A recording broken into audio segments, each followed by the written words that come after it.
რთული, მაგრამ შედეგიანი, როგორი იყო გზა ვიზა ლიბერალიზაციამდე, რამდენიმე საფეხური და სავალდებულო პროცედურები. პროცესის დასრულებას ქვეყანა უფრო მოკლე დროში ვარაუდობდა, თუმცა გარკვეული შეფერხებების გამო მაინც გაჭიანურდა. სამიტები, მოლაპარაკებები, მაღალი რანგის შეხვედრები და ანგარიშები. 4 წლიანი პროცესის დეტალები თამთა რუხაძის რეპორტაჟში. გეგმა, რომელიც საქართველოს მოქალაქეებს ევროპამდე უვიზოდ მიიყვანდა, სესილია მალსტრომმა თბილისში 2013 წლის თებერვალში ჩამოიტანა და ის მთავრობას დაუტოვა. გეგმა 4 პუნქტიანი და 2 ფაზიანი იყო.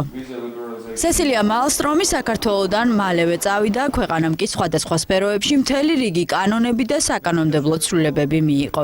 1 წლის შემდეგ 2014 წლის 29 ოქტომბერს ევროკომისიამ ანგარიში გამოაქვეყნა და თქვა, რომ საქართველომ ვიზა ლიბერალიზაციის სამოქმედო გეგმის პირველი ფაზა წარმატებით შეასრულა და შესაძლებელი იყო სამოქმედო გეგმის მეორე ფაზაზე გადასვლა.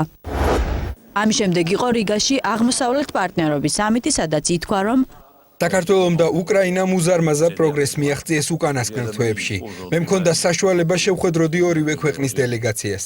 გარკვეული სამუშაოები ჯერ კიდევ ჩასატარებელია. 15 დეკემბერს იქნება ევროკომისიის დასკვნა. რაც შეეხება უვიზო მიმოსვლის რეჟიმს საქართველოსა და უკრაინისთვის, ამ პროცესს სჭირდება ევროპული საბჭოს და 28 წევრის თანხმობა. ძალიან ოპტიმისტურად ვარ განწყობილი. დასკვნა 15 დეკემბერს არა, მაგრამ 18-ში მართლაც გამოქვეყნდა. თარიღის გადადების მიზეზად მაშინ უკრაინა სახელდებოდა.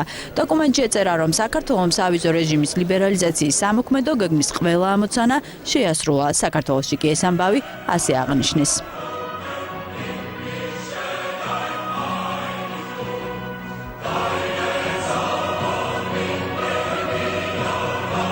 ჩვენ დღეს გამოვაცხადეთ უდიდესი პროგრესი, რომელსაც საქართველო მიაღწია.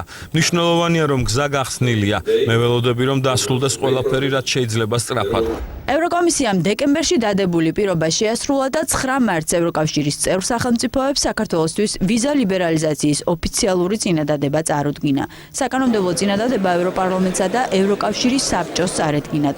სწორედ ამ ორ უწყებას უნდა გადაეწყვიტა, მიენიჭებინა თუ არა საქართველოსთვის შენგენის ზონაში უვიზო მოსვლის უფლება. თუმცა პროცესი მაინც გაჭიანურდა. 2 ივნისს ევროკავშირის წევრი ქვეყნების მუდმივი წარმომადგენლების კომიტეტი ვერ შეთანხმდა საქართველოსთვის შენგენის ზონაში უვიზო რეჟიმის მინიჭებაზე.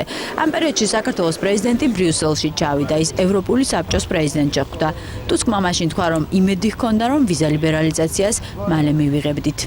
გასული წლის დეკემბერში ევროკომისიამ დაადასტურა, რომ საქართველომ შეასრულა ყველა საჭირო მოთხოვნა. ამოსავალი წერტილები, რათა მიღებული იქნას საბოლოო გადაწყვეტილება. ამის შემდეგ იყო ევროკავშირის მინისტრების შეხვედრა. ისევ მინდა ვიზებთან დაკავშირებით გითხოთ. საქართველოს შესრულებული აქვს ყველა მოთხოვნა და ამიტომ გასაკვირი არ იქნება თქვენთვის, რომ გვაინტერესებს განმარტება, რატომ ვერ ვიღებთ ვიზას. ამ სხდომის შემდეგ შემიძლია ვთქვა, რომ არ არსებობს საკმარისი მხარდაჭერა წევრ სახელმწიფოებს შორის, რომ პროცესი გაგრძელდება.